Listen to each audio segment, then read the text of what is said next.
Muito boa noite. Vamos dar então início a esta conversa. Eu vou desligar o meu telemóvel e agradecia quem tivesse ligado. Tirar o silêncio. Pôr em silêncio.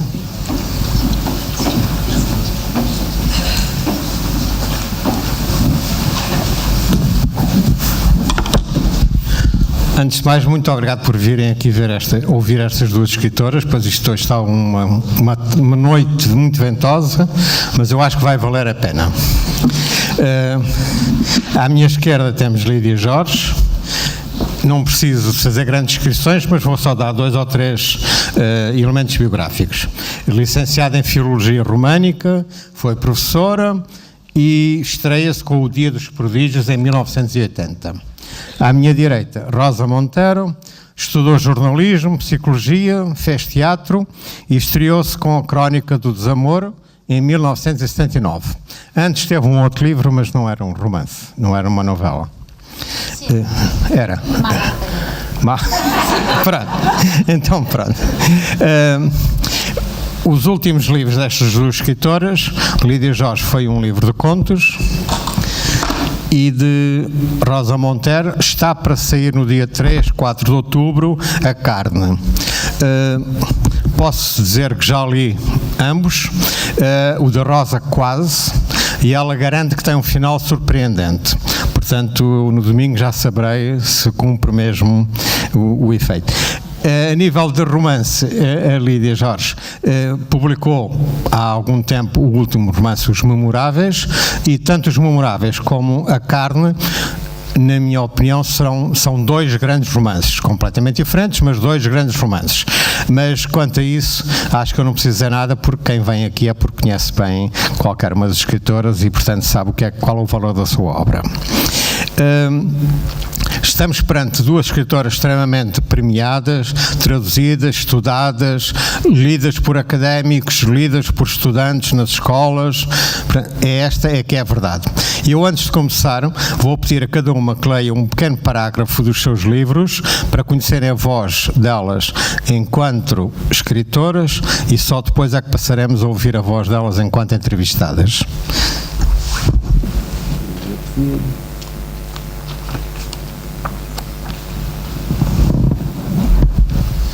Isto não foi combinado, portanto, elas desconheciam, as escritoras desconheciam até agora essa situação. Eu só lhes perguntei se tinham algum problema em ler. O parágrafo, não é? Este funcionou? Sim. Está aqui. Este aqui. Sim, sinto culpa, disse o professor. Lá onde não há amor, não há culpa, disse ele ainda, e nós levantámo-nos e saímos mudos por instantes. Havíamos-lo convidado para que só nos falasse da beleza, mas o professor tinha-nos trocado as voltas e agora íamos na direção do terraço e não sabíamos quem éramos. Rosa, pode ler. ¿Está? Sí. Bueno, voy a hacer el ridículo leyendo en portugués. Lo primero, si me permites, Joao, quería dar las gracias al FIC que me ha traído aquí, me encanta, y a Joao, que está en esta mesa, y sobre todo me encanta estar con Lídia Jorge, que es, vamos, para mí, aparte de amiga, es una maestra en muchas cosas. Y quiero deciros además que estoy con muchos viajes, pero me propusieron este acto y enseguida dije que sí, porque tengo una casa aquí cerca, bueno, un apartamento en un condominio cerca de la Boca do Inferno desde hace 8 años y me vengo aquí a encerrar, a escribir, me encierro y escribo. Gran parte de esta novela última, la he escrito ahí y ahora acabo de perder la página. Por favor, enséñame. Así que somos vecinos. ¿Cómo no iba a venir a mi ciudad? Estoy feliz de estar aquí, gracias. Y horrible esta lectura, va a ser horrible. Soledad nunca viverá con ninguém. Quando quis, não pôde. E depois deixou de querer. Tivera, no entanto, muitos amantes, mas era mellor de longe. Era mellor cando os controlaba, que a paixão ardese como un cortafogo en volta. Ela apaixonava-se facilmente. Eram paixões instantâneas, mesmo fulminantes. Precisava de estar apaixonada. Amava o amor, como dizia Santo Agostinho. Era uma dependente da paixão e, como qualquer dependente, sem isso, não lhe interessava viver.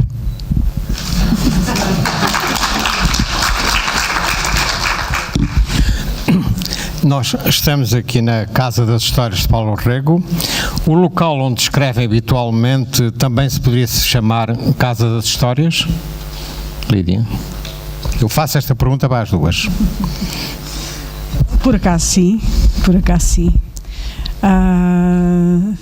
Eu escrevo habitualmente num sítio, numa casa que tem cerca de 100 anos, por onde passaram 4 gerações. No local onde escrevo era o sítio onde a minha avó amassava o pão, portanto pode imaginar quantas histórias eu não tenho. É de facto o local da minha, digamos, do sítio onde eu tenho o início da vida e, portanto, está ali tudo. Portanto, a resposta é sim. E se não estiver a escrever lá, não se sente tão inspirada? Não é isso.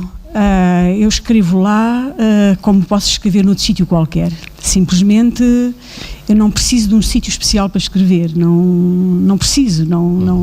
Aliás, considero que é uma espécie de mitologia de que as pessoas dizem encontrar um sítio bom, com uma bela paisagem para escrever. É exatamente um bocado o contrário. Nós muitas vezes precisamos de um sítio sossegado, porque o mundo interior é tão forte que de facto não precisamos de estímulo exterior. O estímulo exterior não é fundamental. O que é fundamental é o que nós trazemos na cabeça. E eu de facto em qualquer sítio posso escrever, mas lá acontece que é o sítio onde passo por deveres familiares e outros, onde passo o tempo. E gosto de lá estar. Eu tenho a sensação de que lá eu consigo fazer aquilo que é bom fazer, que é sentir que a escrita provém de uma espécie de reflexão sobre vozes que estão escondidas nas coisas, que estão permanentemente a dizer para as descobrirmos e que nós, com o fragor do dia-a-dia, nós não as ouvimos. E lá, e é por isso que por vezes brinca-se muito e diz-se os escritores são pessoas que vivem no campo. Mas há alguma razão nisso, não é? Porque é preciso um tempo. Aliás, há um poema maravilhoso do Eugênio de Andrade, que se chama Canção da Verdade Jovem, e precisamente ele diz isso, ele diz isto: a verdade estava em cima de uma tilha e a verdade disse para que o jovem abrisse os olhos, mas ele não foi, ele esperou, ele chamou a verdade, torceu-lhe o pescoço, matou a verdade e não iluminou os olhos com o pensamento. Ora, o que acontece é que nós, que somos pessoas absolutamente vulgares, comuns, os escritores, penso que até um pouco ao contrário de outros artistas, porque a nossa matéria é a matéria-prima, é a matéria da fala comum. Nós, aquilo que fazemos, de facto, é tentar esperar que o silêncio se abata em torno de nós para podermos ouvir essas vozes que estão escondidas nas coisas, porque, e já agora, eu dizia isto, e depois passo já ali à Rosa, que, enfim, nós já estamos habituadas a fazer este bate-papo as duas e já sabemos que temos ritmos diferentes e ainda bem, porque assim animamos mais as pessoas, não é sempre a mesma voz. Mas eu queria dizer precisamente que acontece que nós julgamos que a escrita E as pessoas pensam que nós escrevemos para escrever livros. Nós não escrevemos para escrever livros. Nós escrevemos para fazer uma escrita sobre o mundo, o que é uma coisa completamente diferente. E eu sinto que, enfim, nesse espaço de que o João São e Silva está a falar, nesse espaço isso acontece. Acontece porque há um tempo psicológico que permite escutar aquilo que no dia-a-dia não se consegue de outra maneira. Rosa, qual é a sua casa das histórias? Madre mía, cuántas cosas has puesto. Cuántas cosas has mencionado tan interesantes, Lidia. Pues la casa de las historias es la cabeza. Esa es la casa de las historias. Retumban las historias ahí todo el rato, ¿no? A mí no me importa nada, me gusta levantar la cabeza de la escritura y ver un buen paisaje. Me encanta. De cuando en cuando levantas la cabeza y vuelas viendo ese paisaje, que es lo que me pasa en la casa de Cascais, y me encanta, ¿no? Es cierto que para escribir, en realidad, como decía, se escribe siempre en la cabeza, ¿no? Me hace mucha gracia cuando hablan del bloqueo de la página en blanco. Me parece una tontería, porque antes de llegar a la página has escrito mucho. Donde lo que se bloquea cuando te bloqueas es la cabeza, la imaginación constante. Decía el escritor chileno José Donoso que el bloqueo era la seca, lo llamaba la seca. Y es perfecto porque sientes que se te seca la cabeza. Los novelistas, en realidad, yo creo que somos como niños que no hemos terminado de crecer. Todos nosotros de niños salíamos a la calle, veíamos pasar un perro e imaginábamos que era un dragón. Pero llega un momento en la edad de los adolescentes o de los niños con 10, 11 años que el entorno les dice hay que dejar esas imaginaciones, son de niño pequeño. Y la mayoría lo deja, ¿no? Los novelistas no lo dejamos. Seguimos siendo esos niños inmaduros que siguen imaginando todo el rato. Y esas imaginaciones salen directamente de nuestro inconsciente, ¿no?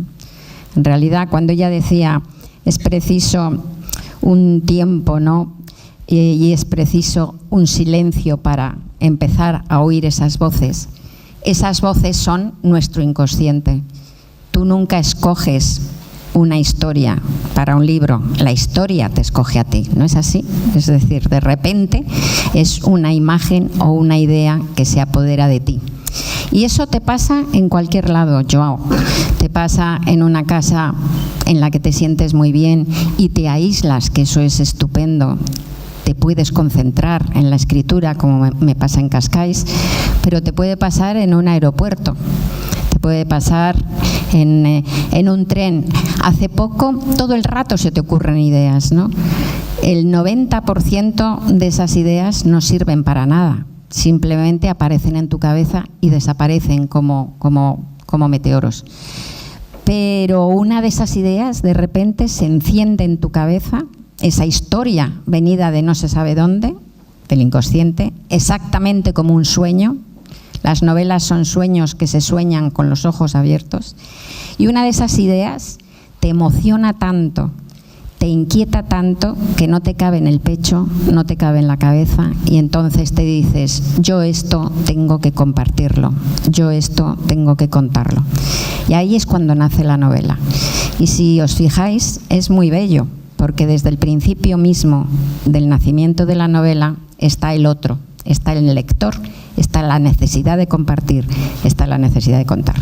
Entonces, yo he estado haciendo promoción en España de esa novela, locamente durante meses, iba agotada, iba a dar una charla como esta en Málaga, al sur de España, iba en tren desde Madrid a Málaga, agotada, iba escribiendo un artículo en el iPad y de repente paró el tren en una estación, levanté la cabeza, una estación horrorosa, no sé qué estación era, feísima. Se veía la otra vía del tren y un paisaje urbano, un pueblo horroroso. no sé qué pueblo era, lo sospecho, pero no lo voy a decir. Entonces se veían unas casas horribles de estas del desarrollismo franquista, de ladrillo muy barato, espantosas, que las vías estaban a la altura del segundo piso de la casa, ¿no? Una casa pobre y sobre todo fea, horrenda, de los años 60, con un balcón que daba a la altura de las vías, justo pegado a las vías. Y en ese balcón había una bombona de butano. ¿Sabéis lo que es la bombona de butano? ¿De gas? No. Tija de gas. Una tija de gas. Y había en ese balcón todo lleno como de hollín y oscuro y todo horrendo, el horror de la fealdad. Había un cartel que decía, se vende. Pobrecito, ¿no? Nunca venderá esa casa. Entonces, levanté la cabeza y yo estaba escribiendo un artículo y estaba en otra cosa. Y de repente se me ocurrió, ¿y si todo empieza por un ¿y si? Las historias que están aquí, ¿no? ¿Y si una persona que va en este tren, no sé todavía si es un hombre o una mujer, todavía no lo sé, es alguien profesionalmente muy competente y muy valorado profesionalmente? Todavía no sé qué profesión tiene. ¿Y si este hombre o esta mujer va a Málaga a algo profesional? Pero este hombre o esta mujer está destrozado, se siente muerto en vida, porque hace 2 años él iba conduciendo su coche, iba bebido, tuvo un accidente y se mataron sus 2 hijos que iban con él. Y desde entonces ha seguido en automático, trabajando y siguiendo su estela de éxito, pero muerto en vida, ¿no? Y entonces, igual que yo, levanta su cabeza del iPad en este sitio horroroso. Ahí decidí que era arquitecto, que todavía le iba a parecer más horroroso. Levanta la cabeza, mira ese balcón espantoso, arranca el tren, se para en la siguiente estación, se baja del tren, coge uno de vuelta, compra ese piso y se queda a vivir ahí. Desaparece, nadie sabe dónde se ha metido. Bueno, pues se te ocurre eso, ¿de dónde ha salido esa historia? Y esa va a ser seguramente mi próxima novela, no la que hago ahora, pero la próxima. Así, de ahí nacen las casas de las historias. La casa de las historias es la cabeza o el inconsciente. Lídia, nós estamos aqui na Casa das Histórias, Paulo Rego, que tem um universo muito próprio. No seu caso, os seus livros também têm um universo próprio, mas tenta de vez em quando fugir desse universo próprio para voltar, mas fugir ou não? Ou mantém-se nesse seu universo? Eu não sei descrever, não é? Eu não sei descrever, é alguma coisa que é descrita de fora para dentro. Aquilo que eu sei, e acho que a Rosa acabou por descrever muito bem qual é o processo é uma espécie de, digamos, de voo de borboleta. Nós não percebemos muito bem, mas eu acho que toda a gente compreende o processo, e muitas vezes eu não gosto de falar do processo porque eu acho que o processo da escrita, ele é semelhante ao do pensamento de qualquer pessoa. Nós é que captamos, digamos, nós congelamos ideias e, digamos, transpomos-las para uma espécie de outra ordem, mas isto é um universo comum a toda a gente. Aliás, eu não me lembro bem quem foi que disse, mas a expressão está corretíssima, que entre o leitor e o escritor o que se passa não é um contacto entre o consciente e o consciente, mas entre o subconsciente e o subconsciente. Perfeito. E isto é perfeito, isto é assim, isso que acontece. O que nos acontece, portanto, que nós, como é que escolhemos as nossas histórias?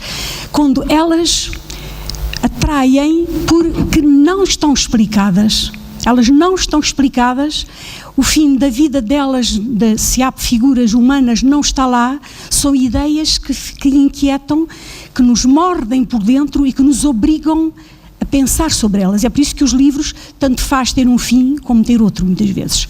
É muito mais importante o que atravessa um livro do que o final de um livro, na minha opinião.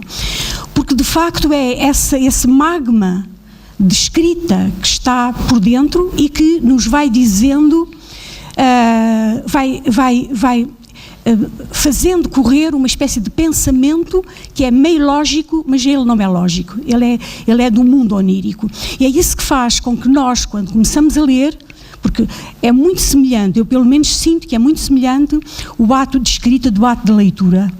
E eu acho que qualquer leitor bom se apercebe do que acontece com o escritor. Só há uma questão de diferença de rapidez. Enquanto que o escritor escreve lentamente, ainda que pense rápido, para o leitor já está lá tudo feito. Agora, o processo, portanto, eu acho que o processo toda a gente o entende como é que é. Até porque toda a gente escreve uma história, toda a gente tem a sua história para está escrevendo histórias. O que as pessoas fazem é inibem-se de contar as suas histórias. O que os escritores fazem é perder o pudor de escrever sobre histórias loucas, porque tudo o que nós estamos a dizer é do domínio de uma semi-loucura, e as pessoas precisam dessa semi-loucura. Aliás, vamos imaginar, por exemplo, o que é, eu pensava que nós íamos falar um bocado daquilo que era a liberdade e que era que era o destino, mas de facto estamos a falar também exatamente do que é a liberdade e o que é o destino. Mas comecei a pensar precisamente isso, o que é a liberdade e o que é o destino, e que tem a ver com isto que nós estamos a dizer, porque quando se pergunta o que é a liberdade e o que é o destino e como é que eles agem na criação, o destino, isto é o que eu vou dizer, é uma aporia, é alguma coisa que não é do domínio digamos, da lógica pura, mas pode-se dizer que o destino é um corpo, enquanto que a liberdade é uma alma. E o que nós fazemos permanentemente é não deixar que o corpo, não deixar que a história, não deixar que as paisagens, não deixar que as casas fiquem lá onde estão. Nós o que estamos permanentemente a fazer é criar uma outra coisa. Foi o que fez, por exemplo, Picasso. A Guernica foi uma coisa horrível, completamente horrível. Foi um massacre terrível. O que é que ele fez? Ele criou um mundo alternativo paralelo e deu-nos em forma de beleza o horror. E isto, a meu entender, é que é de facto o que nós fazemos com as histórias. O mundo está correndo, sobre ele os cientistas podem falar, o historiador pode falar, o jornalista pode falar, todos podem falar, mas se não houver um criador sobre esse momento, fica tudo pobre, porque não ficou a resposta alternativa. Foi o que aconteceu com o pobre do Camões, já agora. O pobre do Camões viveu um tempo horrível. Foi o momento em que os jesuítas tiveram um poder extraordinário e em que houve a Inquisição. Ele assistiu a tantos desastres portugueses, aliás, ele assistiu à derrocada do Império, começa a derrocada do Império na Índia por lá, nessa altura. Mais do que isso, ele assiste, inclusive, à morte, digamos, da pátria, como os biógrafos dele dizem. E portanto, ele não é contemporâneo do Gama, do Vasco da Gama, dos momentos heroicos, ele é contemporâneo já da decadência. Mas o que é que ele faz? Ele criou um mundo alternativo e deu uma história que é mais importante, continua a brilhar para nós de uma forma muito mais importante do que todas as histórias que possam ser contadas sobre o que aconteceu. O que acontece com o pobre do Cervantes, que é 20 anos mais novo do que o Camões. O que Cervantes vive um momento terrível da história de Espanha. Vive um momento horrível, sobretudo assiste à derrota da Armada Invencível. Quer dizer, é o fim de um sonho do Império que está em causa. E no momento em que a sociedade espanhola está em profundíssima crise, em profundos desastres, a história dos reis dessa altura é tudo uma tragédia, acontece que ele tem capacidade para fazer um riso magnânimo sobre o seu tempo, criando o início da modernidade, com o Dom Quixote. Ora, isto é o que nós cada um à sua medida, cada um à medida do seu gênio. Nós não teremos, com certeza, não sei se a Rosa se considera genial, eu não me considero, não tenho, com certeza, o futuro não me vai coroar como ao Camões, mas o que posso dizer é que o que nós tentamos fazer é isso, é não deixar que a história tal como nós a vivemos, ela exista assim, ela fique lá amarrada à realidade. Nós temos de a transformar. Quando escrevi A Costa dos Murmúrios foi por isso mesmo. Eu percebia que eu jogava quando estava em África e assisti ao final de um império que era o final de um ciclo europeu. Nós, em África, fechámos uma porta europeia, não fechámos só o ciclo português. E eu tinha a sensação de que isso estava acontecendo e sofri tanto. Naqueles anos foram tão horrendos e vi gente sofrer e gente morrer e foi tão horrível e era tão injusto o que estava a acontecer para todos os lados que eu pensei, eu nunca vou escrever uma linha sobre isto. No entanto, passado um tempo eu escrevi, porque eu tive a ideia de que a história estava amordaçando a verdade e a verdade só se consegue procurando entrar naquilo que é a mitologia, aquilo que é já a invenção, não é? E, portanto, isto para responder, eu não sou capaz de dizer se eu afasto ou não dos meus personagens. Eu o que faço é uma coisa, eu escolhi este caminho e é um caminho árduo, aquilo que eu escolhi e penso que a Rosa também escolheu, ainda que a Rosa por vezes vá para outros campos. Mas eu escolhi ser uma espécie de cronista do meu tempo. Cronista do tempo que passa, com todas as dificuldades que isso tem, com todas as agruras que traz, porque escrever, por exemplo, sobre um tempo passado, século XIX, o século XVIII, só quando se fala que uma dama levava a saia a arrastar, já é poético, porque é diferente do nosso mundo. E nós não. Com a realidade em cima da nossa cabeça, sermos testemunhos do nosso mundo é muito difícil. Nós estamos, digamos, nos cornos do touro, quando de facto enfrentamos a nossa realidade e queremos fazer alguma coisa que ninguém fará por nós. E é por isso que eu o faço, na minha medida, enfim, pequena medida, com certeza, que é olhar para a realidade e dar testemunho dela, um testemunho com certeza meio alucinado, possivelmente, mas um testemunho desse tempo que está passando, porque sobre este tempo outros poderão fazê-lo no século 22, 23 e 24, mas não que terão o privilégio de ser contemporâneos dos factos como nós. E penso que, enfim, que é as vozes sobre o mundo que está passando que são importantes e que vale a pena, e eu volto sempre a elas. Eu confesso que me esqueci do tema, liberdade e destino, mas portanto vou tentar recuperar isso. A Rosa já contou que tem um apartamento aqui perto e que portanto vem cá muitas vezes. Sim. Sente mais liberdade quando vem para este destino? Aplausos. Muy bueno. Muy bueno.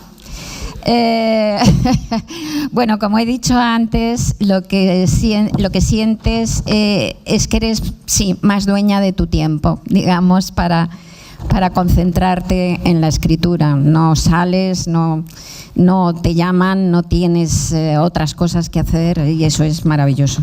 Pero siguiendo un poco lo que ella decía, lo que Lidia decía, yo creo que todos somos cronistas de nuestro tiempo, todos los novelistas, pero en diferentes niveles. Pero la novela en realidad aspira a eso, yo creo, ¿no? Como son los sueños de la humanidad, como decíamos, los sueños dependen del momento en que la humanidad está, ¿no? Uno sueña de manera distinta dependiendo de tu vida, ¿no? Y en la humanidad también pasa eso, ¿no? En concreto, Lidia es verdad que tiene una relación muy directa con los hechos históricos concretos, no solo en la Costa de los Murmullos, efectivamente, también los Memorables, ¿cómo se llama? Memorables, la última novela, maravillosa. Ese es un rasgo muy tuyo de tu literatura, ¿no? Unirlo a hechos históricos concretos. Pero todos aspiramos de alguna manera a reflejar el sentir de nuestra época, ¿no? A diferencia con el periodismo, por ejemplo, el periodismo, que yo soy periodista también, El periodismo habla de los árboles y la novela intenta hablar del bosque, es decir, de esa realidad en la que vivimos, ¿no? Y lo que decías antes, que la novela da belleza en el horror, pues esa es la función del arte, ¿no? Decía Georges Braque, el pintor francés, que el arte es una herida hecha luz. Qué maravilla de definición, ¿no? ¿Qué se puede hacer con una herida sino intentar convertirla en luz para que no nos mate? Yo sé, por ejemplo, que escribo, he llegado ya a la conclusión, después de tantos años, sé que escribo para intentar darle al mal y al dolor un sentido que en realidad sé que no tienen. Y eso es lo que hacemos todos, ¿no? Intentar tirar piedras a un pozo radioactivo para taparlo, ¿no? Y las piedras son nuestras palabras, nuestras historias, ¿no? La novela en concreto intenta ordenar el caos de la vida, sin esas historias que escribimos los escritores, pero sin esas historias que nos contamos todos, porque todos somos narradores de historias. Los humanos somos en primer lugar narradores, todos somos escritores de una novela que es la novela de nuestra vida y en la que nos damos el papel protagonista, ¿no? Entonces, sin ese esfuerzo de narración que hacemos, de intentar poner un poco de orden al caos de la vida sería puro ruido y furia, sería incomprensible, ¿no? Yo creo que el ser humano, la primera don del ser humano, lo que nos representa es la narración, desde las hogueras, ¿no? En la prehistoria, ¿no? hasta ahora mismo. Y la memoria mismo es una narración, la memoria es mentira, ¿no? La memoria es un cuento que nos contamos. Yo tengo un hermano, solo tengo un hermano, y a veces hablo con él de cosas que hemos vivido de niños, y bueno, los padres de mi hermano no son mis padres para nada, vamos. Esto nos pasa a todos, ¿no? Porque nos inventamos esa historia. Y hay una cosa increíble que me dejó temblando, que la cuento en un libro mío, en La ridícula idea de no volver a verte. Es un estudio sobre la depresión que hizo la Organización Mundial de la Salud en el año 2011. Es un estudio formidable sobre 89.000 personas en 20 países, creo recordar.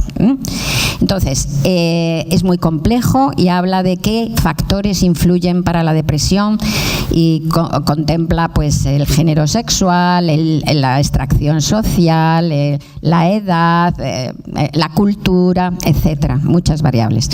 Lo que me interesa es que para la mayoría de esas 89.000 personas, el hecho de estar divorciado era algo que favorecía, que hacía que fueras más fácilmente una persona deprimida, ¿no? Es decir, potenciaba la posibilidad de deprimirse, el hecho de ser divorciado. Pero lo alucinante es que en ningún país el hecho de ser viudo potenciaba la depresión. Alucinante.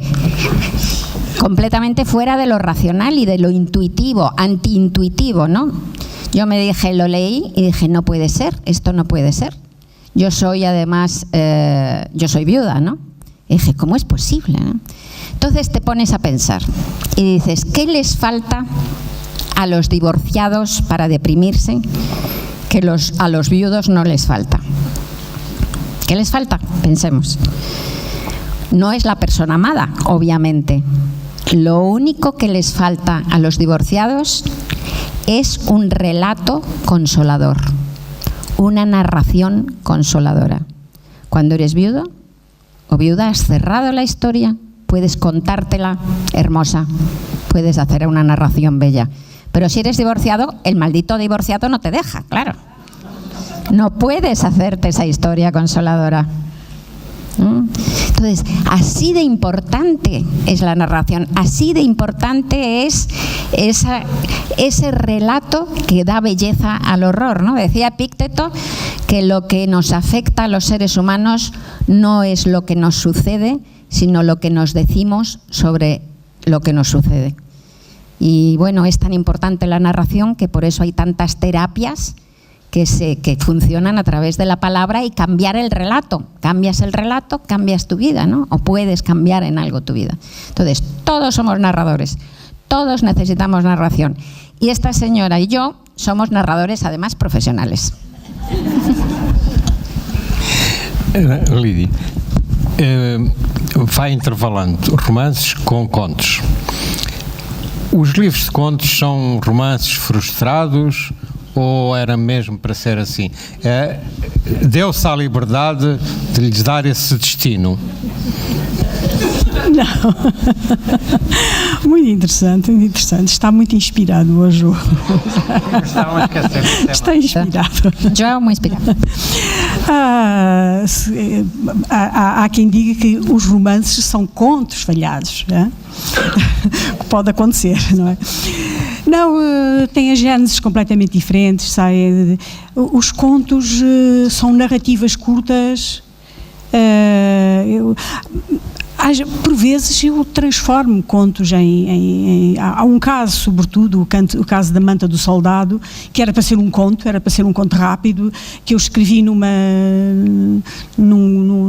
durante um carnaval, e depois aconteceu que quando cheguei ao fim daquelas 3 páginas pensei, não, estão figuras que não querem ser só isto, que têm de ser muito mais, que têm de respirar muito mais, que têm de ter uma história e, portanto, transformou-se num romance. Mas, em geral, um conto é uma espécie, no meu caso, sai do cotidiano e é uma espécie de investigação que a realidade coloca e que me dá e que me obriga a escrever. E muitas vezes eu faço nos contos uma espécie de biografia escondida. E acontecem coisas muito interessantes. Por exemplo, já agora que está aqui o Amor em Lubito Bay, há um caso que me tem incomodado bastante, que é a história é um conto que tem uma base factual real, que é a história de um escritor inglês, um poeta inglês. Aliás, o conto chama-se O Poeta Inglês. Foi um poeta que, portanto, a história tal como eu conto, é um poeta de anglo-saxónico. Como se sabe, os anglo-saxónicos têm sempre uma audiência extraordinária. Esse anglo-saxónico vai com escritores de outras nacionalidades e ele é, sem dúvida alguma, a estrela da companhia. E brilha imenso e narra-se os poemas que ele diz e, de facto, é insensado por completo. Acontece, porém, que nessa noite ele não vai jantar com os outros colegas. Janta bastante com outras pessoas e quando volta, tem de ir fazer um percurso em França, no noroeste da França, tem de ir fazer um percurso durante a noite, porque no outro dia tem outra sessão numa outra cidade. Acontece que esse pobre escritor que se embriagou, mas tinha uma forma de embriagar-se muito especial. Acontece que ele vem para a carrinha e acontece aquilo que acontece a uma pessoa que se embriaga e que perde completamente a noção de si. E, portanto, acontece-lhe tudo até ele ficar, digamos, na miséria humana completa diante dos colegas. E os colegas ficam de tal forma torturados com o espetáculo degradante do escritor que pensam que no outro dia não vão encontrar-se mais.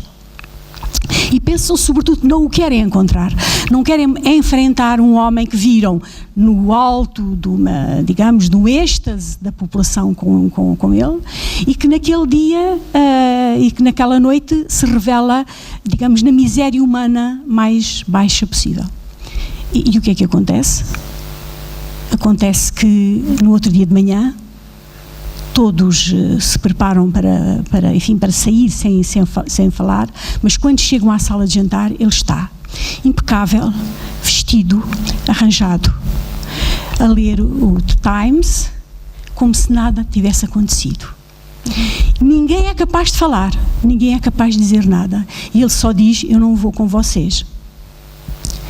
E deixa escrito no Times, os outros também não são capazes de dizer nada, chocados que estão, e deixa escrito no Times, em inglês, mais ou menos estas palavras: tudo no mar me chama, viagem, vela, mortalha, cama. O que significa que ele quer desistir. E ele desistiu de escrever. Ficou tão envergonhado, quer dizer, a vida dele que terminou ali para a escrita. Acontece que os outros escritores, sabendo disso o que fazem, os outros escritores criam um clube, chamado Clube do Poeta Inglês. Ele sabe que existe o clube, mas ele não entra no clube. Até que ele morre. E eles associam-se para falar daquilo que tinha acontecido. Ora bem, esta história, que é uma história muito próxima daquilo que aconteceu, é uma história, na minha perspectiva, crística. É uma história, digamos, traumática, dramática, porque é o homem mostrando a miséria humana absoluta, depois de ter-se mostrado o contrário. Este conto, para mim, foi um conto muito importante. Eu passei muitos anos com ele na cabeça, porque tinha uma mensagem muito importante sobre o nosso próprio destino enquanto escritores. Pois aconteceu que e isto tem a ver com o destino, que aconteceu uma coisa extraordinária, é que até agora só 3 pessoas que leram o conto entenderam o conto e que me disseram, de uma maneira geral, pensam que se trata de um conto cómico.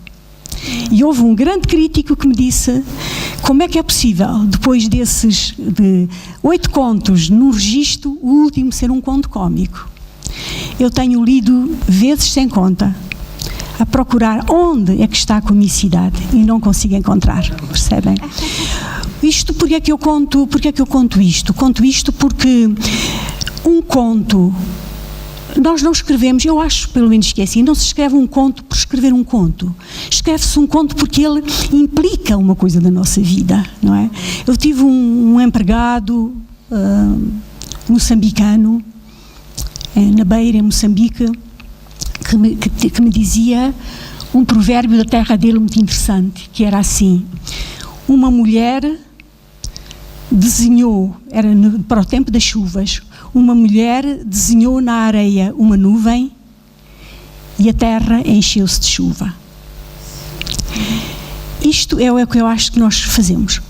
Quer dizer, nós desenhamos uma espécie de nuvem à espera que chova. Claro que naquele provérbio chovia mesmo, não é? Nós escrevemos, não chove, não é? Mas temos essa ilusão, como tu há pouco dizias, que estamos permanentemente a querer que chova, não é?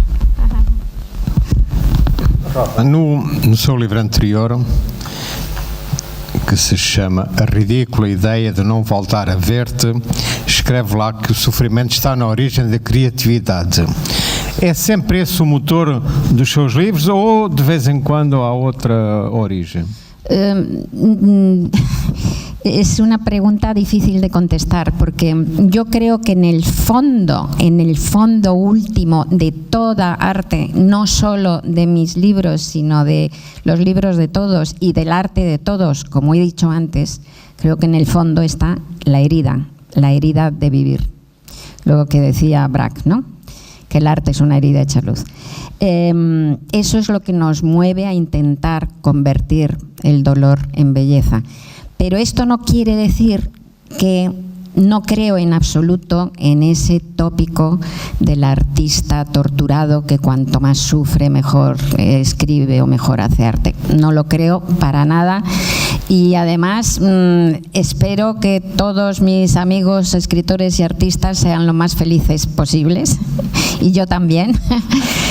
Y a pesar de eso, pues puedes escribir exactamente igual de bien o exactamente igual de mal, porque lo que sucede es que en toda vida humana, hasta la más feliz, ya hay suficiente sufrimiento como para necesitar convertirlo en arte, en toda vida humana, ¿no? Así que no es que en concreto mis libros sean desde lo tenebroso, porque Pero es que partimos de ahí. El impulso que nos hace contar esas historias, el impulso que nos hace intentar celebrar la vida, incluso en la novela más luminosa, pues es intentar poner luz en las tinieblas, justamente porque están las tinieblas. Escribimos y porque están las tinieblas buscamos la luz, ¿no? O sea que mis libros, yo creía que mis novelas eran de perdedores. Durante muchos años yo decía, pues mis novelas son de perdedores, porque la literatura contemporánea es un lugar común y es algo comúnmente aceptado, pues es una literatura, es una novela de antihéroes y de perdedores. Y yo también creía que mis novelas eran de perdedores. Hasta que un día, en un acto como este, en el coloquio, me preguntaron, ¿qué estás haciendo, preparando?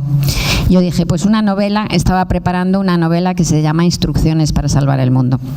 Y dije, pues estoy preparando una novela que es de un taxista que se queda viudo, que atraviesa una larga noche en su vida, tal.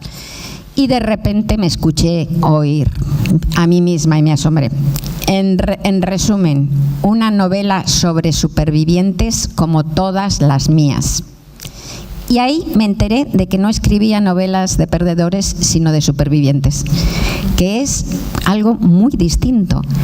Aunque vivan la misma vida, el superviviente la vive de una manera completamente distinta, poniendo luz o buscando la luz. Quiero decir con esto que en mis novelas en realidad busco la luz, pero que creo que las novelas de todos y que el arte de todos es un arte que nace de la herida, sin duda, ¿no? Dice un psiquiatra que se llama Pierre Brenot, que tiene un libro que os recomiendo buenísimo, que se llama Genio y locura. Dice Pierre Brenot, del dolor de perder nace la obra. Y yo creo que es verdad. Lídia, eu penso que consigo não é só o sofrimento que está na origem dos romances, também muitas vezes quer cantar outras situações. Bem, vamos ver. Eu concordo que de facto é a questão da ferida e sem dúvida alguma, digamos, e é uma forma de uma generalização que está justa. Agora, o que acho que a Rosa praticamente disse tudo quando acrescenta, digamos, o tom da alegria, porque o que se passa é que eu não acredito que alguém seja tão masoquista que esteja sempre a escrever sobre o sofrimento e a partir de uma... É um instinto de sobrevivência. Eu acho que, quer dizer, o ato de escrever é uma sobrevivência, é colocar no desarranjo, porque no fundo o que é, toda a gente percebe, a vida é uma batalha, e é uma batalha que desde a Ilíada se percebe muito bem, portanto há 8 séculos, há mais de 8, há 10 séculos, não é? Que se percebe que a vida é um desarranjo, quer dizer, é uma batalha em que não há uma ordem, em que há uma desordem, mas o mundo está permanentemente a começar, e a começar sempre do princípio, a começar sempre como se não soubéssemos nada para trás. Tudo o que Homero, se foi Homero que escreveu a Ilíada e a Odisseia, mas tudo o que lá está podia ser uma grande lição para a humanidade. É uma grande lição, mas mesmo assim não evita que no século XXI o mundo esteja dirigido neste momento por loucos, não é?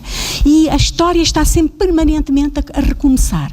O mundo está sempre permanentemente a começar. Eu acho que os escritores o que fazem muitas vezes é, perante a iminência daquilo que é sentir que é um desarranjo, digamos, tentar encontrar uma alternativa, não que arranje, porque nós sabemos que a escrita é absolutamente inútil para isso, mas que nos ponha em comunhão a dizer isto não, eu não quero isto. Aquilo que os nossos livros em geral dizem é isto não, nós não temos uma proposta clara, nós não temos propostas, nós dizemos isto não, eu quero um mundo diferente, um mundo ao lado deste, mas não sabemos bem qual é. E é nesse diálogo íntimo, nesse diálogo interior com as palavras, que se encontra uma espécie de alegria, porque eu digo-vos, tenho tido das maiores alegrias da minha vida quando julgo, porque depois, passado uns anos e passado tempos, vejo logo que me enganei, mas quando acabo de escrever um livro, penso que escrevi um grande livro. Quer dizer, é uma alegria absolutamente extraordinária, não é? De pensar, lembro-me perfeitamente de um livro que, enfim, teve um sucesso relativo em termos de leitores, que foi a Notícia da Cidade Silvestre. Lembro-me perfeitamente da situação quando eu terminei. E quer dizer, eu estava em êxtase, pensei, que grande livro que eu escrevi.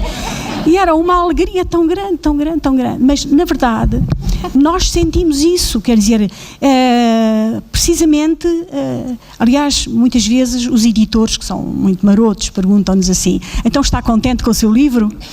Porque sabem perfeitamente que se nós estamos torturados, a coisa não está muito bem. Quer dizer, quando nós dizemos, eu estou contente, pelo menos, digamos, nós sentimos que ultrapassamos essa... Quer dizer, nós, em função do desacerto, nós encontramos um acerto. E muitas vezes esse acerto é formal, é um encontro formal. É forma, encontramos forma de dizer, forma de pôr personagens a falar como nós julgamos que nunca falaram. E essa noção de que escrevemos uma coisa nova, escrevemos alguma coisa que ainda não foi escrito, dá uma alegria extraordinária. Portanto, sobretudo para os jovens rapazes que não pensem que, digamos, que é um mundo absolutamente macambúzio, pelo contrário, é a sensação, como tu falas nos sobreviventes, não é? E eu falo nos resistentes. Quer dizer, a sensação que nós temos é de que nós estamos a resistir a alguma coisa, não é? Aliás, lembro-me agora aquela introdução que o Cervantes faz nas novelas exemplares, em que ele, coitado, ele se descreve maneta, diz que só tem 6 dentes e que mesmo esses estão a bandear e são desencontrados. Ele faz o retrato dele, diz os cabelos que antes eram loiros agora são brancos.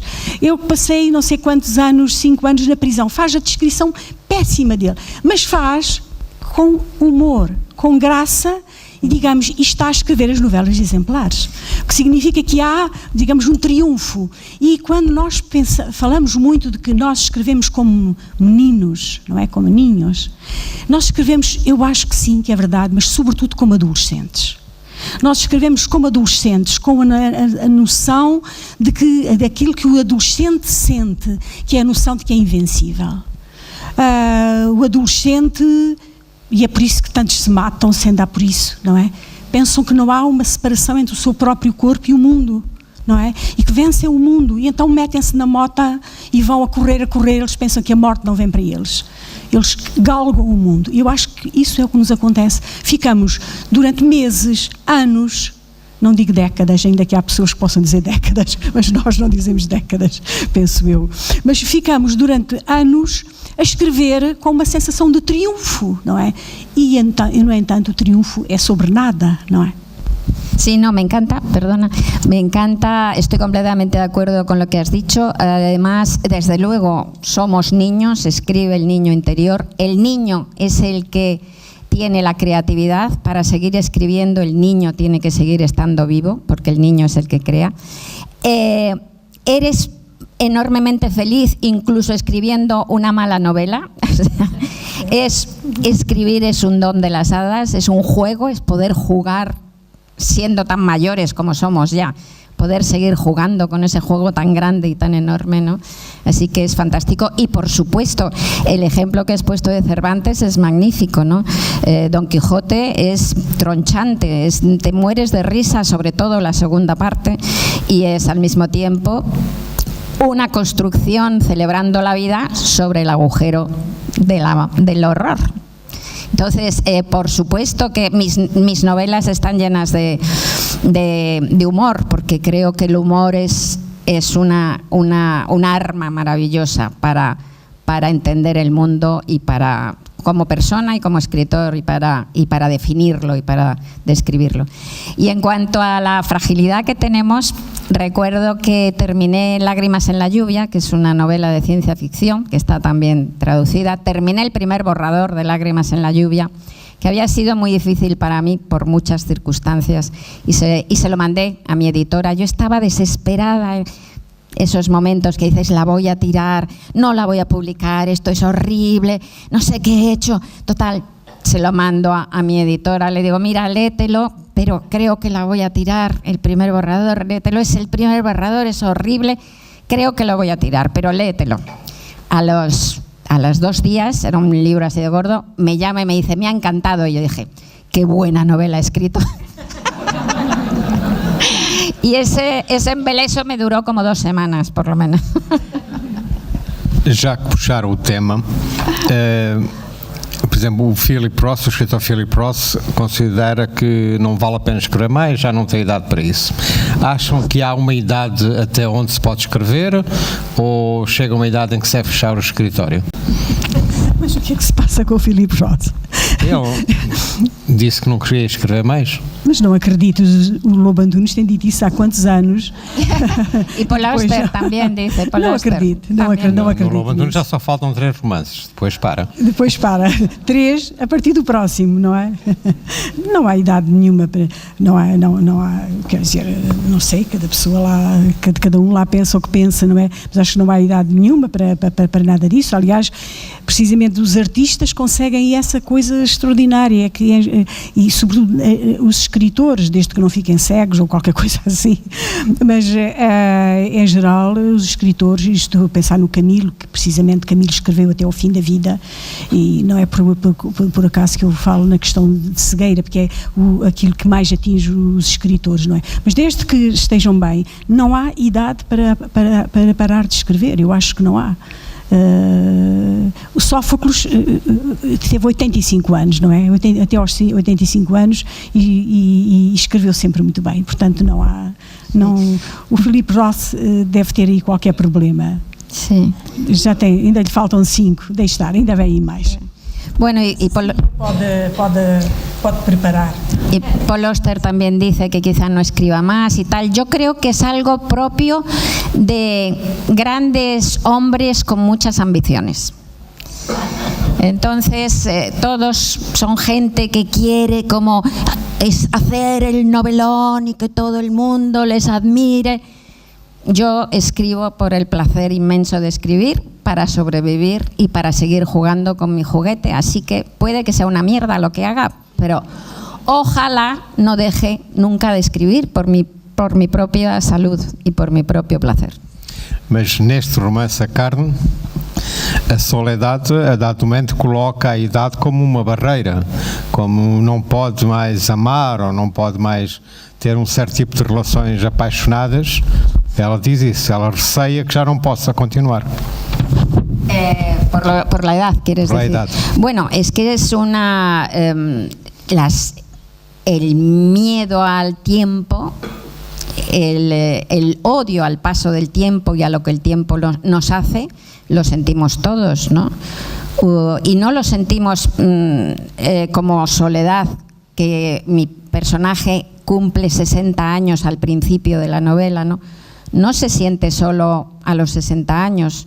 Yo llevo toda la vida escribiendo sobre el paso del tiempo y sobre lo que el tiempo nos hace al pasar, o más bien sobre lo que el tiempo nos deshace, porque vivir es irse deshaciendo en el tiempo, ¿no? Y uno empieza a envejecer desde la cuna. ¿Cómo se dice cuna en portugués? Verso. Uno empieza a envejecer desde el verso, ¿no? Claro que eso te lo planteas, por supuesto, que te planteas todas las cosas que van quedando atrás, ¿no? Somos los seres humanos, venimos al mundo con miles de posibilidades. La vida cuando eres joven es como un paquete de regalo de Navidad envuelto en colores que está ahí ante tus manos para que lo puedas abrir. Puede ser cualquier cosa, eso es ser joven.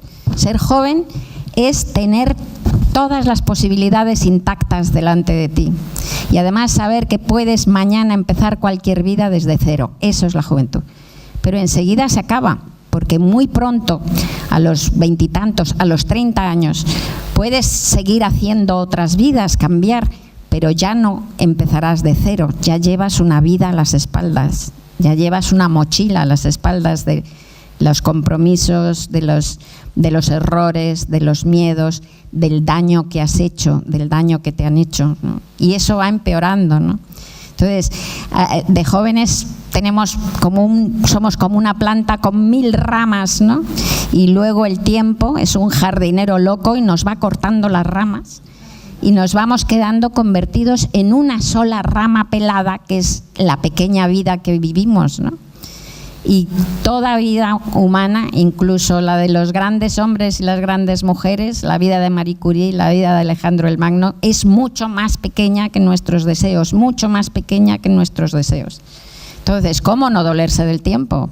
Claro, qué desgracia el maldito tiempo que nos deshace y que nos lleva a la muerte, que es la peor, la gran enemiga, ¿no? O sea que, bueno, yo toda mi vida he escrito de eso, creo que es el gran tema, en realidad también, de la literatura y de la vida y de vivir. Y tengo además la teoría de que los novelistas somos personas más obsesionadas por la muerte y por el paso del tiempo que la media. Lídia, eu não sei se dá azar falar do novo livro, mas penso que está a escrever um novo livro.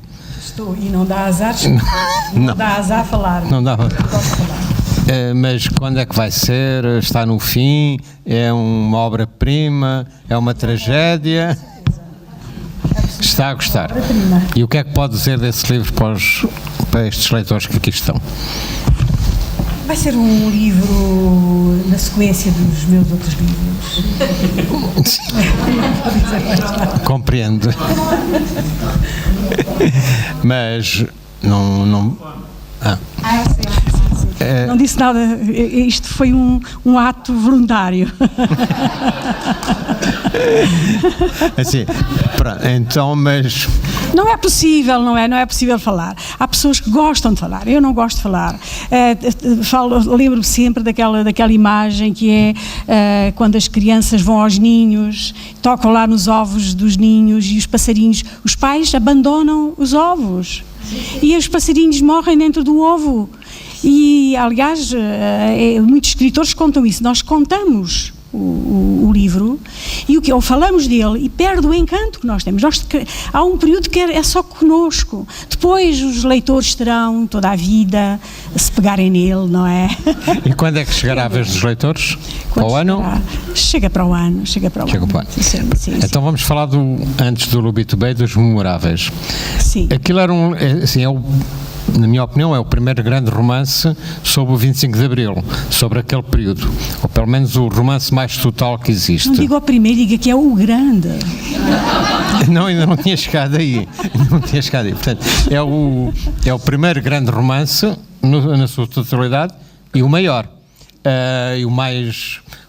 Aliás, creio que se pode dizer que faz a maior análise mais crítica, mais consciente do que foi 1964.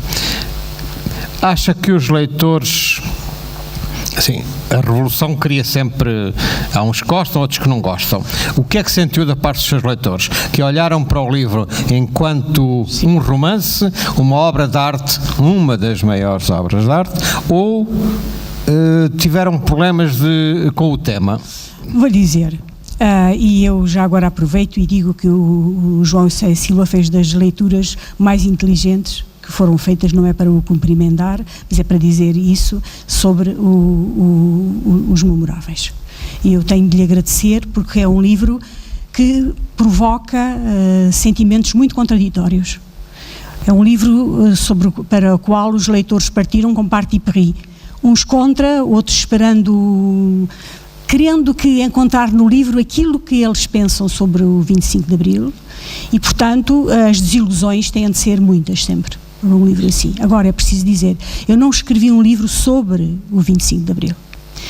Eu escrevi um livro sobre a impossibilidade de narrar o 25 de Abril, que é diferente. E, portanto, é um livro sobre a mitologia do 25 de Abril. É um livro sobre aqueles que não os que fizeram o 25 de Abril, mas a imagem que hoje se tem deles, e portanto eles não vêm do passado, eles vêm do futuro. São figuras transfiguradas que vêm do futuro. E por isso eu escrevi este livro pensando que me dirigia aos jovens, sobretudo. porque eu sabia que as pessoas da minha geração, felizmente houve leituras muito positivas, mas que as pessoas da minha geração iriam abri-lo com 7 pedras na mão, e como muitas pessoas o fizeram, não é? Portanto, uns porque eu não assassinava o Carlucci, outros porque eu tinha colocado determinados heróis para eles e que eu os tinha apoucado. Quer dizer, houve sentimentos absolutamente contraditórios em torno do livro. Simplesmente as melhores leituras são de facto as de pessoas jovens que não conviveram e que querem saber como foi, e aí eu tenho uma esperança de que seja um livro para o futuro, que não seja mais um livro para um dia, e é por isso que eu estou a brincar, não é? Mas quando diz o primeiro grande livro, eu gostava que ele sobrevivesse como, não digo o maior, porque isso não se pode dizer, mas como um livro indispensável, gostava que fosse.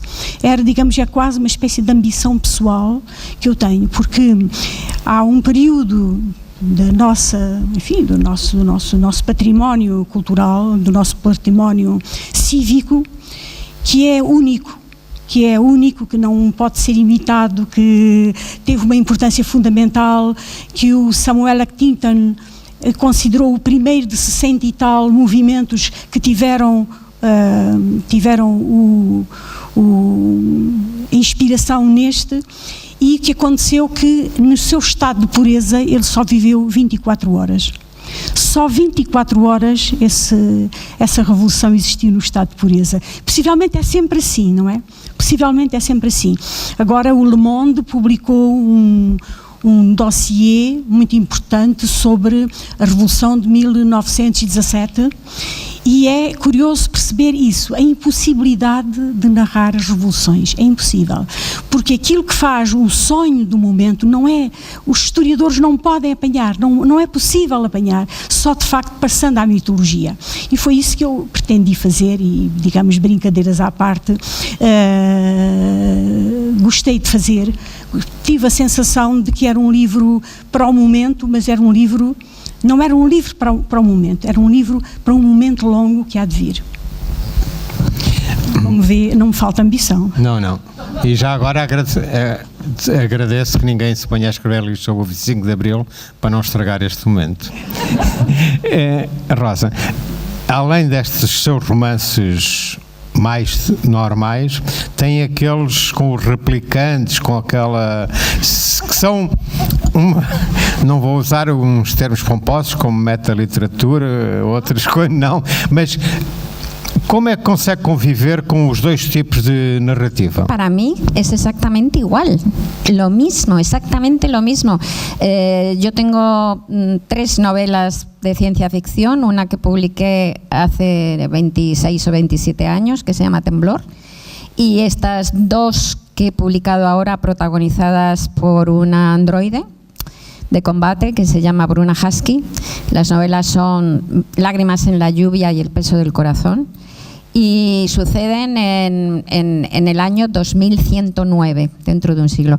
Y no son una rareza mía, no son, las he escrito exactamente igual, con la misma ambición literaria, la misma ambición expresiva, la misma ambición emocional que todas mis otras novelas, y hablan exactamente de los mismos temas, porque todos los escritores escribimos siempre de los mismos temas. De alguna manera, lo que intentas, estás perseguida por esas obsesiones, y lo que intentas es encontrar una nueva forma de contarte esas obsesiones, intentando que esta nueva forma, que esta nueva aproximación pues sea más profunda, más bella y más exacta, si puedes, ¿no?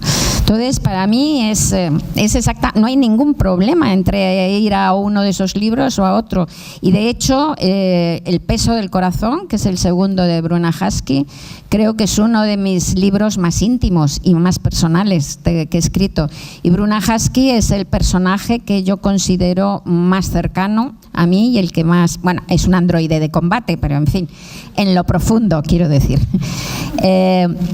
y que me gusta más, ¿no?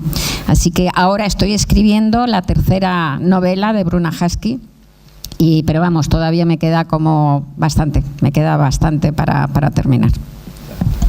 Vou fazer aqui mais uma pergunta, depois, se houver questões da parte dos espectadores, agradeço que as façam chegar e daremos mais uns 15 minutos para isso. Uma última pergunta. Há algum tema proibido na vossa escrita? Um tema, um assunto que seja proibido? Sobre isto eu nunca falo. Nunca me pus, ponho-me sempre na outra posição. Quer dizer, ponho-me sempre na posição dos temas que eu gosto, mas os que eu não... Bem, talvez nunca falo de androides. Talvez não consiga. Quer dizer, e admiro imenso, aliás falei sobre o livro da Rosa, e ela sabe como eu gosto daquele em particular, não é? Mas a verdade é que não consigo imaginar-me em ficção nesse domínio, só isso. Para lhe dar um exemplo, mas, por exemplo, um tema, por exemplo, o policial. Não me toca o policial, ainda que às vezes digam que os meus livros têm um enredo policial, eu não sinto tal, porque o policial exige um cadáver, não é? Exige a anatomia de um cadáver. Eu não faço a anatomia de um cadáver, não me interessa isso, não é? Portanto, aí está um tema que não me... Agora, eu prefiro os temas de que eu gosto, quer dizer, os temas de que eu gosto, que são os da perplexidade sobre o facto de as pessoas quererem o amor perfeito e ele ser imperfeito, o facto de as pessoas quererem o mundo em paz e, pelo contrário, ele ser uma batalha, o facto de nós todos termos a ambição de saber se existe Deus e ele nunca fala, por mais que a gente lhe pergunte se está lá. Não fala, há fora algumas pessoas que dizem que têm esse comércio com Deus, mas em geral parece que não responde muito claramente, não é? E essa é uma matéria dos livros, quer dizer, essa é uma matéria de que eu gosto, aliás, gosto muito, é o George Steiner, que diz que as mulheres que não são grandes, ele diz de outra maneira, diz que não são grandes criadoras, porque em si dizem fiat, e portanto diz faça-se, e portanto nós dormimos com Deus. Enquanto que os homens não, os homens são rivais de Deus e a obra nasce dessa rivalidade com Deus. Não é? É uma teoria judaica, mas é uma teoria bonita, não é? Quer dizer, só que não encaixa na realidade, não é? Portanto, que é o homem... olha para Deus e diz, mas porquê é que estás aí, nos fizeste assim, imperfeitos, incompletos, nesta terra mal habitada, e estás aí, não falas, não nos dizes nada, não nos dás uma justificação, morre tanta gente, houve holocaustos, há batalhas, tudo isso, nunca há uma palavra para ninguém, porquê? E portanto o homem, o santo, poderoso, põe-se como um rival perante Deus. A mulher, pelo contrário, isto na perspectiva de George Steiner. George Steiner diz, não, as mulheres dizem fiat, portanto, estou aqui em paz, eu vou cozinhar, eu vou cozer as meias, eu vou, etc, porque eu estou em paz, a criatura faz-se dentro de mim. Portanto, estou em paz, não é? E os que não temos hijos, as mulheres que não temos hijos? Bem, todas têm filhos. Todas têm filhos. Não. Vamos já voltar dos homens também. Voltamos já ao Steiner e essa questão dos homens e das mulheres. Una cosa, puedes hablar de todos esos temas con androides. No tiene nada que ver, porque la ciencia ficción tiene una capacidad metafórica impresionante para hablar de la realidad. Nada mais. Sim. Acredito. Eu confesso que a primeira vez que li um livro da Rosa com androides, fiquei assim, não estava à espera. Mas acredito que se possa ter essa percepção. Há algum tema, algum assunto proibido? Nada, en absoluto, porque como he dicho antes, tú no escoges los temas, sino que los temas te escogen a ti, así que no sé, puede salir cualquier cosa. Yo desde luego no me prohíbo absolutamente nada, ¿no? Como bien ha dicho Lidia, hay no ya temas que son los esenciales y que se repiten, sino motivos que me son más lejanos. Pues yo que sé, el fútbol no me gusta. Pues yo creo que será raro que haya una novela mía protagonizada por un futbolista, pero quién sabe, a lo mejor también un día se me ocurre algo, ¿no? Así que ningún tema proibido, ¿no? Essa questão desse machista do Steiner leva-me a perguntar uma coisa que não vale o que vale. Mas as mulheres e os homens escrevem de forma diferente? Eu pergunto isto porque estou perante duas mulheres e já agora gostava de ouvir a vossa opinião. Todos escrevem de forma diferente. Homens e mulheres, todos individualmente escrevem. Homens e mulheres, todos escrevemos de forma diferente. A questão é essa. Há homens, porque o que é habitual é fazer uma lista de modos de escrever feminino e lista de modos de escrever masculino. Não resulta. É ficção. É absoluta ficção. É absoluta ficção. De facto, o que a Virginia Woolf disse está dito e a escrita é andrógina. Ainda que possa, pois com certeza que são experiências diferentes, mas naturalmente que aparecem traços diferentes. Mas possivelmente eu tenho mais semelhanças ou a Rosa terá mais semelhanças com um homem que escreve em qualquer parte do globo do que comigo, que sou mulher. Quer dizer, aqui o que conta são indivíduos, são pessoas, cada uma com a biografia. Se é mulher, porque é assim, nós somos cidadãos, nós somos filhos, irmãos, amigos, andamos na faculdade, temos um emprego, etc, etc. E tudo isso nos faz, e além do mais, também somos homens e mulheres. E o que acontece, portanto, é que a escrita está marcada, tudo isso está marcada de ser homem ou mulher, como está marcada do próprio nome que se tem, da própria terra onde se nasceu. No sé si a Rosa concuerda conmigo. Totalmente, absolutamente. Todos escribimos desde lo que somos y lo que somos son 1.000.000 de cosas. Es decir, tú escribes, te influye en tu mirada sobre el mundo las lecturas que has tenido, tu lengua, tu edad, dónde has nacido, tu clase social, tu salud, porque la visión del mundo de alguien sano y fuerte es distinta de la visión de alguien que es cojo desde que ha nacido, por ejemplo, ¿no? También el hecho de ser hombre o ser mujer, pero el hecho de ser hombre o ser mujer no es más que un ingrediente más entre millones. Y cuando el hecho de ser hombre o ser mujer no supone una diferencia tajante, esa traza, la huella que ha dejado el hecho de ser hombre o ser mujer es indistinguible. No es objetivable en absoluto. En el país, en el periódico El País, se hizo hace un montón de años ya una prueba, un ensayo, que 4 hombres y 4 mujeres escribimos un cuento sobre una ruptura, 2 páginas, una ruptura amorosa, y se publicó sin poner los nombres, y los lectores tenían que escribir y decir qué cuento era de un hombre y qué cuento de una mujer y por qué. Y no acertaron más allá del acierto estadístico, no hubo ningún acierto. A mí me mandaron luego las cartas que eran sobre mí y había una carta que decía, por supuesto que es una mujer, por esto, por esto, por esto. El siguiente, por supuesto que es un hombre, por esto, por esto y por esto. No es objetivable, ¿no? Es razonable pensar que mi literatura se parezca más a la de un hombre de mi edad, madrileño, español, nacido y crecido en una gran ciudad, que a los libros de una mujer negra que vivió en pleno apartheid en Sudáfrica. Porque las cosas que nos separan son más que las que nos unen, ¿no? Salvo en el caso, por ejemplo, de que escriban ahora en Occidente, pues la vida es bastante paralela, digamos.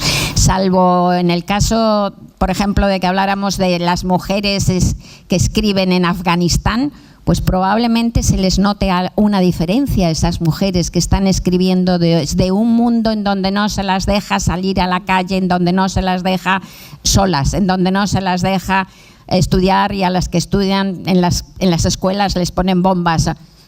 Probablemente ahí sí hay una mirada distinta porque la vida es tajantemente diferente, pero en Occidente en absoluto, vamos, absolutamente para nada distinguible. Eu acho muito curioso porque num encontro aí há uns anos em Veneza, o tema era exatamente este, sobre as escritoras, se havia ou não uma escrita feminina. E estava a Rosa, estava eu e estava a Núria Amate, suponho. E nós fizemos exatamente este discurso. E a seguir veio uma professora universitária e disse: as meninas não têm vergonha? Se me había olvidado. As meninas não têm vergonha? E então começou a dar indicações dos nossos livros que mostravam que nós éramos mulheres. Bueno, sí. E foi um encontro, digamos, muito curioso, porque eu tenho a ideia de que este é um sentimento que nós temos. Digamos, é um sentimento, e como tu dizes e dizes bem, onde as mulheres não podem ser por inteiro livres como os homens, essa marca está. E por isso olhamos para trás e as feministas dos anos 70, quando apareceu a minha geração a escrever, diziam: elas, coitadas, escrevem como se não tivessem sexo. Sí, sí, no, tremendo, pero eso... Ora, o que acontece, portanto, era a perspectiva, não é? Porque elas sofreram muito para mostrar essa individualidade. Sí. Agora, neste momento, o que dá a impressão é de que é um tema que está, digamos, que está passado, ainda que eu tenho a ideia de que se possa, como aquela professora que nos deu aquela lição, ir e ver que tematicamente ainda há temas que de facto son propios dos... Bueno, el sexismo no está pasado, seguimos viviendo en un mundo muy sexista, pero es que el ingrediente en la diferencia de mirada sobre el mundo que nos da ese sexismo a las escritoras y a los escritores no es lo suficientemente grande como para que sea objetivable, insisto. De hecho, yo creo que hoy es más fácil encontrar una diferencia estilística entre los autores, sean hombres o mujeres, que han nacido y crecido en el campo versus contra los autores, hombres o mujeres, que han nacido y crecido en la ciudad, que entre hombres y mujeres, ¿no? O sea, es más fácil distinguir una literatura urbana de una literatura rural que una literatura de hombres y mujeres. Também não, já. Também não. Tampoco. Tampoco. Bueno, yo lo digo como posibilidad, poniéndolo, equiparándolo. Yo creo que sí que es más fácil. O livro A Carne é de uma pessoa que vive na cidade, pela certa. O teu livro é de uma pessoa que vive na cidade. Sí, claro. Bueno, yo es que soy de Madrid, entonces mis libros son muy urbanos, sí. E o livro da Lídia, O Vento Subindo nas Gruas, só uma mulher é que conseguia escrever aquilo daquela forma. Isso aí não tem qualquer dúvida. Palavra de honra. Palavra de honra, porque há ali sentimentos, há expressões daquela personagem feminina e de outras coisas. Mesmo o próprio desenvolvimento, o fim de uma época, só... Temos de averiguar isso fora daqui. Sim, vamos pensar.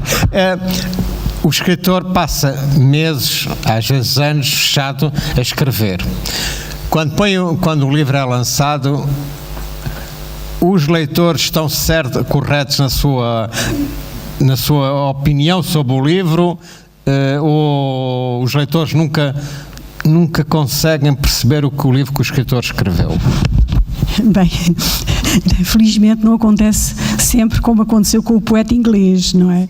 Senão eu estava feita. Mas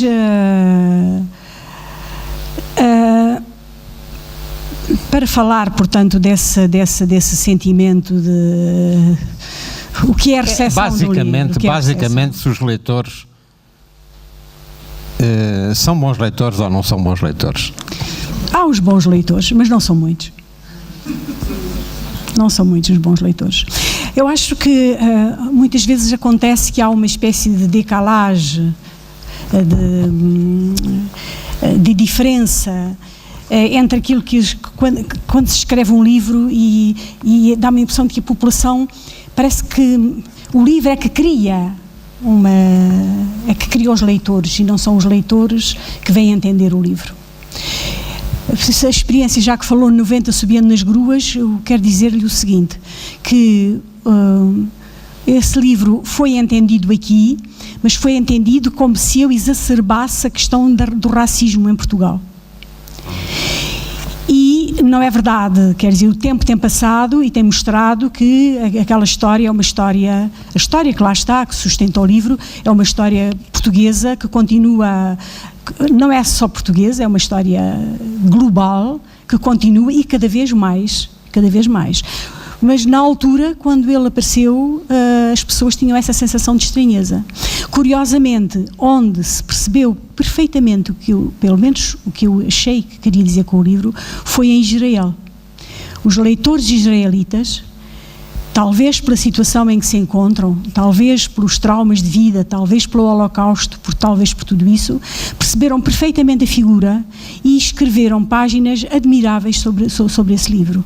E eu fiquei a pensar, qual é a diferença, de facto, entre Portugal e Israel? E é, de facto, a história dos países, a história dos leitores tem muito a ver. Um outro caso que aconteceu foi, por exemplo, Combateremos a Sombra, que foi um livro que se disse que em Portugal, quando ele apareceu, ainda não tinham acontecido várias coisas que aconteceram aqui em Portugal, e se disse, e eu escrevi-o por pressentimento das coisas, pressentimento de uma sombra escura que existia e que existe no nosso país, que é um país que põe os problemas para debaixo do tapete e aparece risonho sobre o tapete que está a encobrir a varredura. Disse-se desse livro que esse livro não era um livro sobre Portugal, que era sobre uma máfia que não era portuguesa, que era qualquer coisa da América Latina ou da Itália. Aconteceu que não demorou um ano que ficasse absolutamente escancarado, ainda que eu não soubesse dos factos, mas o pressentimento existia. Ficou absolutamente escancarado que era uma história portuguesa, que era uma história espanhola, que era uma história alemã, que é uma história inglesa, porque, de repente, os bancos fizeram saltar para fora aquilo que estava escondido. E o Combateremos a Sombra, filo por pressentimento, mas a verdade é que penso que num outro país ter-se-ia percebido melhor do que entre nós. Portanto, existe isso, mas eu acho que nós não nos podemos exasperar com isso. A Agostina Bessa Luís dizia sempre que ficava contente quando um livro não era compreendido. Ela tinha essa forma brilhante de ultrapassar as situações e dizia, é bom, significa que eles não estão à minha altura. Rosa, ¿cuál es su opinión sobre los lectores? Bueno, yo creo que leer es algo maravillosamente activo, ¿no? Y el libro, al leerlo, lo estamos también cuando lo leemos, porque todos los escritores somos lectores apasionados también, pues cuando lo leemos lo reescribimos de alguna manera. O sea que cada libro está escrito por el escritor que lo ha hecho, pero además por el lector en el momento en que lo lee, ¿no? Incluso está esa obviedad que tú misma puedes leer un libro con 20 años de diferencia y son dos libros distintos, ¿no? Las dos lecturas son completamente distintas. Así que desde ese punto de vista yo creo que hay que respetarlas, ¿no? Lo que lee cada lector es lo que necesita, lo que añade ese lector, lo que interpreta, lo que reescribe sobre lo que está leyendo. Eso por un lado, ¿no?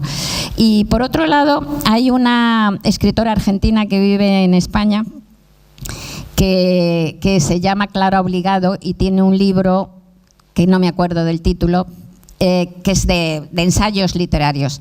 Y en ese libro hace una cuenta muy simple, pero que yo no me había parado a hacer. Dice, Clara, si una persona lee un libro a la semana desde los 8 años de edad hasta los 80 años de edad, que ya es leer, a lo largo de su vida solo ha leído 3.000 libros, que no es nada, es poquísimo. Entonces, teniendo en cuenta esto, teniendo en cuenta la cantidad de escritores que hay en el mundo, que alguien me lea ya me parece como haber ganado la Bonoloto, ¿no? Así que se lo agradezco muchísimo. Bien, es verdad, vienen y te cuentan historias de tu libro que tú no las reconoces, algunos, ¿no? Que son esas historias que ellos han reescrito con mi libro. Entonces, bien, es verdad que cuando encuentras un lector que ha reescrito tu historia desde tu lado, con el que te parece que ese lector o esa lectora toca un punto que tú habías escrito sobre ese punto de una manera muy, muy enterrada, que creías que nadie más que tú lo entendías, y llega un lector y te lo saca, te mueres de gusto. Es como encontrar un alma gemela, ¿no? Eso no pasa todo el rato, pero en esos momentos son momentos de una felicidad absoluta. Pero vamos, en general yo agradezco a cualquiera que se tome el trabajo de leer mi libro, y si luego le gusta mínimamente, joder, já, um gosto enorme. Lídia, escreveu no seu livro A Noite das Mulheres Cantoras esta frase: na história de um bando conta-se sempre a história de um povo. Como é que chega a isto? Bem, sabe, os antigos diziam que na palma da mão está o céu inteiro, não é?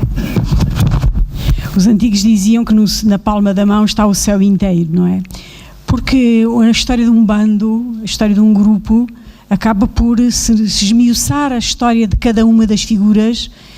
Tem pai, tem mãe, tem um percurso, tem uma vida, e acaba em geral por se conseguir fazer um percurso, não é? Aliás, aí o que é a história de 5 raparigas que vêm da África, que são 5 mulheres, 5 jovens que vêm da África e que conseguem, fazem uma banda.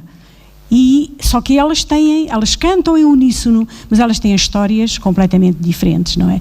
E elas, no fundo, reescrevem a história à sua maneira, mas em particular escrevem a relação de Portugal com as colónias. E, portanto, é um pouco é essa a razão. Portanto, elas, e de certa forma, não quero universalizar, mas é sempre assim.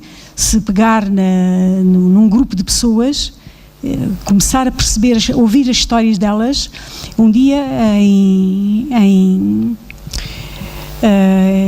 Tel Aviv estive numa mesa onde havia 12 pessoas comigo, e cada uma começou a contar a história de família. Eram sobreviventes, alguns do Holocausto, outros sobreviventes das famílias deles.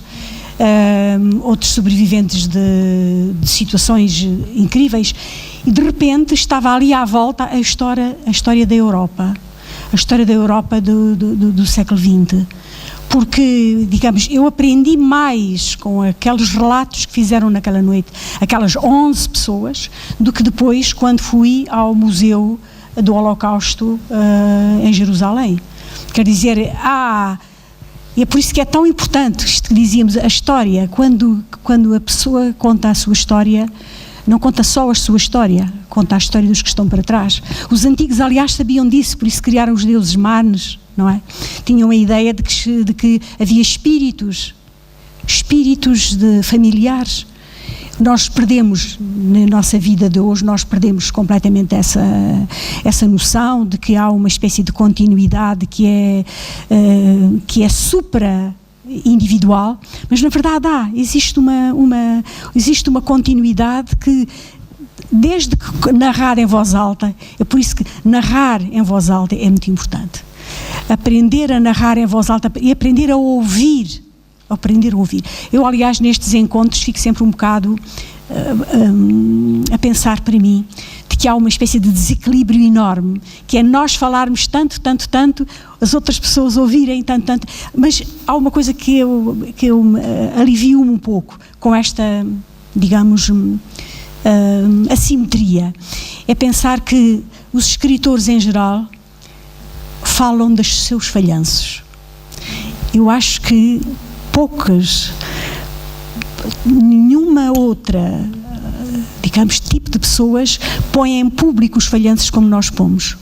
Os artistas falam dos seus falhanços, e como toda a gente falha, quando os artistas contam do que falham, acho que se tornam fraternos em relação aos outros. E é só assim que eu às vezes compreendo que as pessoas nos ouçam durante tanto tempo. Porque nós, digamos, nós não nos importamos de contar aquilo que não atingimos, aquilo que não conseguimos, o que são os nossos desejos e as nossas falhas, e por isso nos aproximamos. Reparem, os políticos não falham, não é? Os cientistas em geral falam do que conseguem. só os artistas não têm de facto vergonha de falar, e tudo isto por causa do bando. Rosa, escreveu na carne o seguinte: na realidade ninguém morre de amor. ¿Por qué escribe esto? Bueno, eso lo dice Soledad, la protagonista, pero sí, es verdad, cuando se dice que se muere de amor, pues en general es otra cosa, ¿no? Yo pienso, viene a raíz de, el comentario a raíz de un suicidio, de una pintora muy joven en España que se enamoró de Juan Ramón Jiménez, que era poeta español, premio Nobel, y entonces pues se suicidó. Pero yo no creo que se suicidara por amor, se suicidó porque no podía soportar la vida. El amor era un intento de tapar el dolor de la vida, ¿no? Yo creo que llamamos muerte por amor a algo que es un desequilibrio, una incapacidad de vivir. Los que mueren por amor, ¿sabéis quiénes son? Pues son los viudos mayores, que se muere la mujer o se muere el hombre y al año se muere el otro, o antes del año. Esos mueren de amor, pero nadie dice que han muerto de amor, ¿no? Eso sí.